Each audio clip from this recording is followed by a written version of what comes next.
to Get Real with Asil, a woman empowerment podcast hosted by Asil Al-Baba.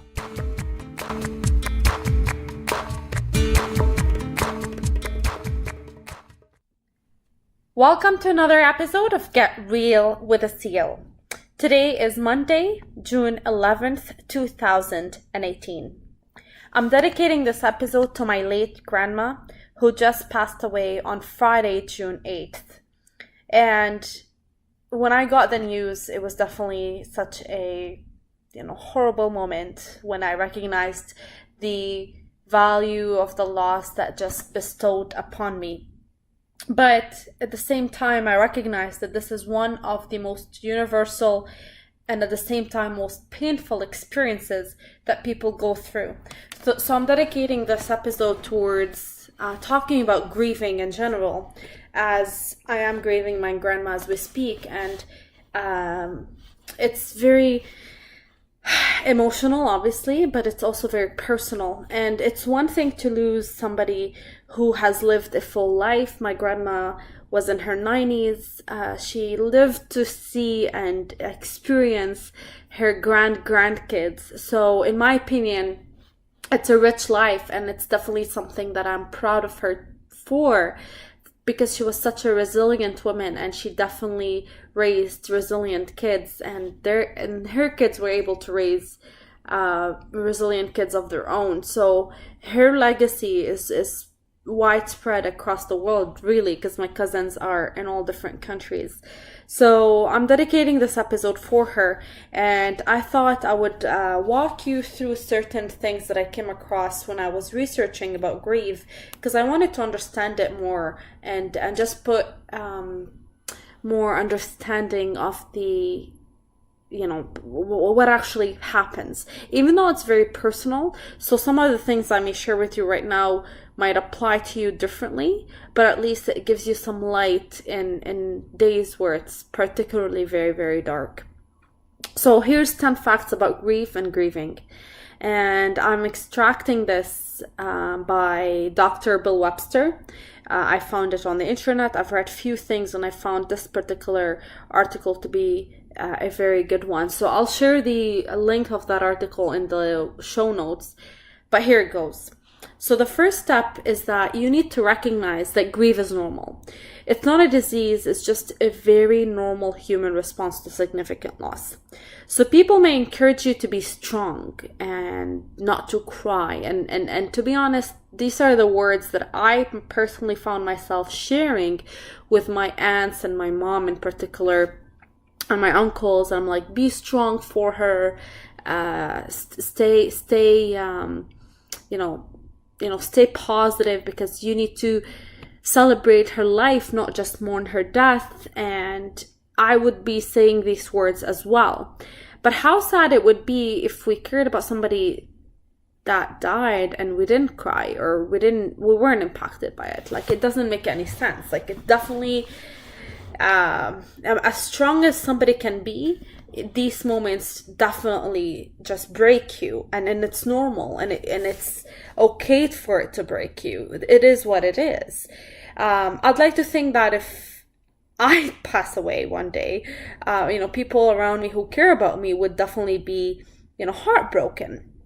So obviously you need to extend that space for other people and create that space for them to be and feel the grief the way they want to feel it. Because the worst thing I found myself doing is, telling my mom in particular to stay strong. The hardest thing for me is that I'm not in the country where my grandma is and where the rest of my family are. I am in Canada, and my family is in Lebanon. So I found it particularly hard for me to be there for them through text or through the phone, because I wasn't there with them to hold them and to hug them and to share these moments. So it's particularly harder when you have a distance like that, and all I could do is think of words to console them, but there's really nothing I can say. So when you lose someone special from your life, you're just going to grieve, and that is just something that you would have to live with. So you're not crazy, you're not weak, you're just simply reacting normally to a significant loss. So let yourself grieve, and if you're close to the people grieving, you should offer them that space as well. So the second fact about grieving is that the worst kind of grief is yours. So because it's a very personal matter, your loss seems like the worst possible thing that could have happened to you.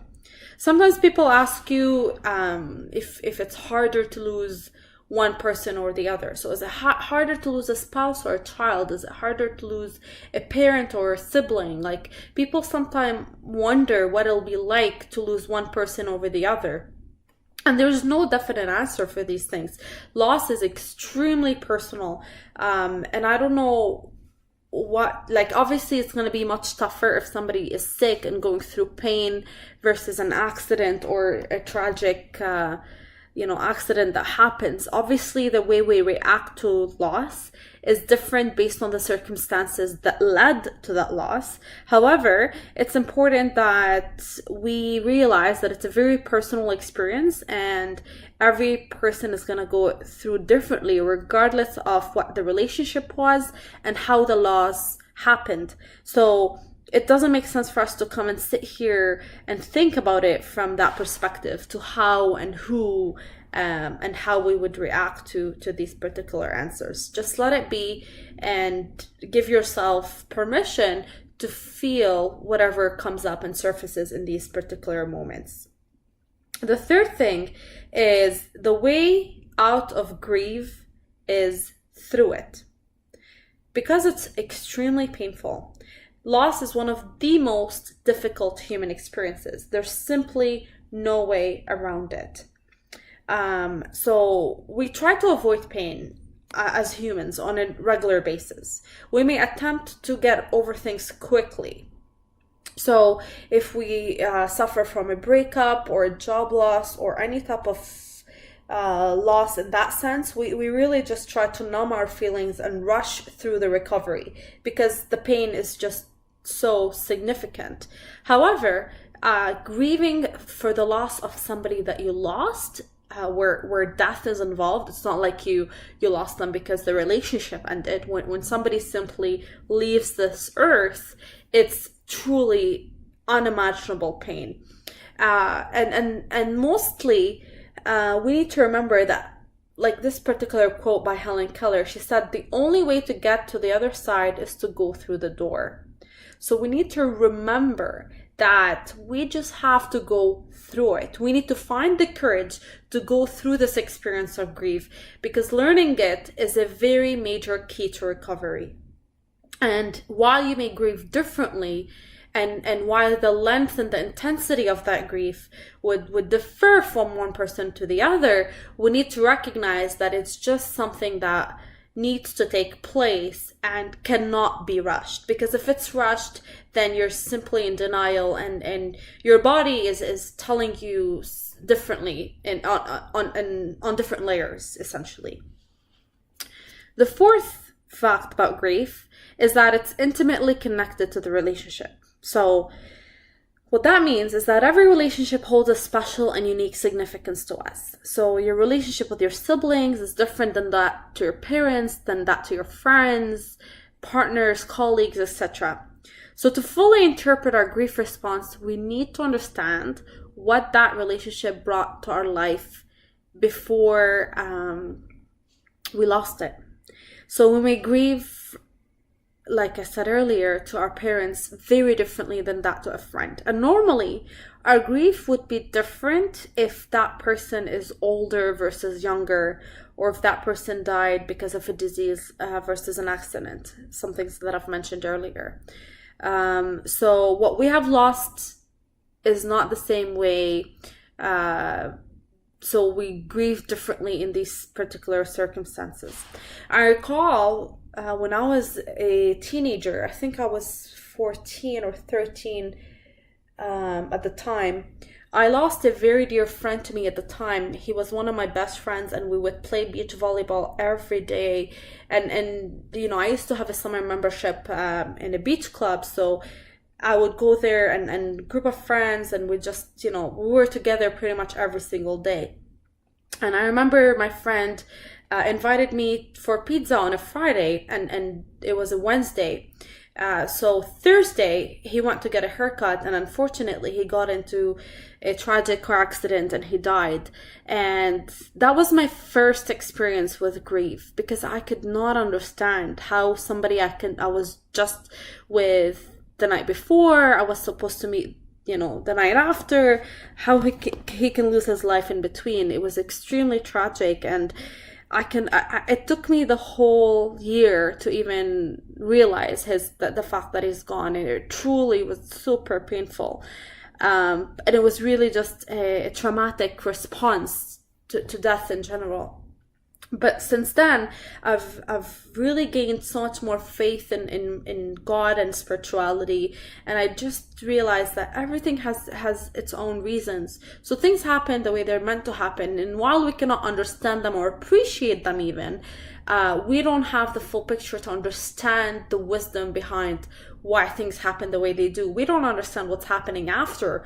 We don't know what's after death. So I just trust that ultimately we're all going through that experience at one point, and we're meant to go through it when we're meant to go through it, and there's nothing we can do about that. So I just shared something there. The fifth fact about grief is that it's hard work. It is hard work. It requires so much energy. And that's because you're simply depleted. You're depleted physically, you're depleted emotionally, you're simply depleted. It takes a toll on us on every single way. And you often find yourself extremely fatigued. So when I lost my grandma on Friday, I was extremely fatigued. I would go to bed extremely tired. I would wake up extremely tired. I just want to lie down and do nothing. And the problem sometimes is the people's expectations around you. They expect you to be strong and pull yourself together and just get going in life. I mean, we really easily exchange these terminologies, and while they make sense in certain aspects of life, if somebody is not getting over their ex-boyfriend or ex-girlfriend, or not getting over the fact that, they lost money or whatever, then yes, these people need to be shaken and told to move on and just to toughen up. But for something as personal as loss of a loved one, in this particular case, death, you really just need to give it time, and it does require hard work. So it's a different case altogether. The sixth fact is that your grief will take longer than most people think, because there's no particular timeline for it. It may take a few months, it could take, few years. It depends on the person you lost, but it just gets more intense on the second year, in particular if you're very close to that person, or on anniversaries or birthdays, or Valentine's Days, Mother's Day, Father's Day, whatever day reminds you of that person. And the second year it gets harder because it just sinks in that the reality that they're gone. John Donne said, "He who has no time to mourn has no time to mend." Therefore, you need to give yourself the right amount of time to properly mourn the person so that you can properly move on with your life. 7, grief is unpredictable. You may experience a very wide variety of feelings and reactions, not just those generally associated with grief, like usually it's sadness, crying, depression, anger. There's these particular things that we would expect. But some responses may just completely seem like they're uncharacteristic and they're not you.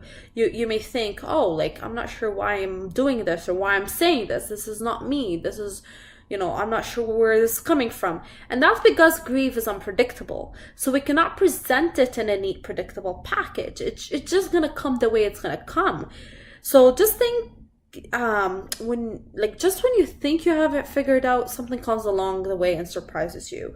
So for me, the way I personally recently found myself reacting to this is I'm having anxiety attacks in which I can barely breathe, and they happen through random times throughout my day. I'd be sometimes at work or walking on the street or just like sitting with my brother or sister, and I would have like a hard time breathing out of nowhere. And it wouldn't be it's not like I would be thinking about my grandma in that particular moment, but out of nowhere I'll just have like an anxiety attack. And that's because grief is still part of me. Even if it's not going to be on top of my mind the whole time, it's still part of the experience I'm going through. So I just, just realize that grief is unpredictable, and you just have to, deal with things as they come. The eighth thing about grief is that there may be secondary losses to deal with. So the death of the individual, as difficult as it may be, you also have to, anticipate and precipitate for other changes in your life. So it's gonna differ from one person to the other depending on who you lost. But for some, it may mean the loss of a role. So if that person was like a parent or a child or a partner, you're losing that role in your life as well. So it could be that you have to rearrange your dreams and your goals, or rearrange your finances, or your environment, or the place of living. Like sometimes you just have to arrange things along the way to make it possible for you to move on. So depending on the person you've lost, it's a very good idea to take a reality check on the circumstances that happened, and see how you can make it easier for yourself to properly move on. The ninth fact about grief is that it comes and goes. So even though it's not a disease, we've mentioned that before, and you should never treat it as such. Grief is just, some days you're gonna feel it, some days it's gonna be a little bit in the background.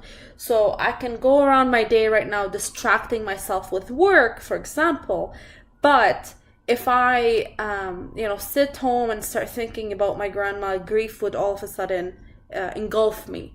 While at work, I may put my mind off it for a few hours.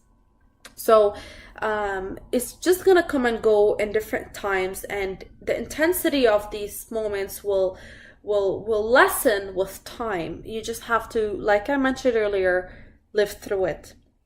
And the 10th fact about it is that effective grief work is not done alone. You have an immense support from people around you, from your friends and family and your loved ones. And you truly have to reach out to those who can offer you this type of support. And sometimes you can also look into finding groups of people that are going through experiences that are similar. There's definitely grieving groups out there that you can find support from one another. So in conclusion, grief is just personal and it's tough, and we all have to go through it one way or another. But it's important to keep your faith strong. It's important to celebrate that life and the difference that life made to you, because it crossed your path, whatever it may be. So I just want to offer my family,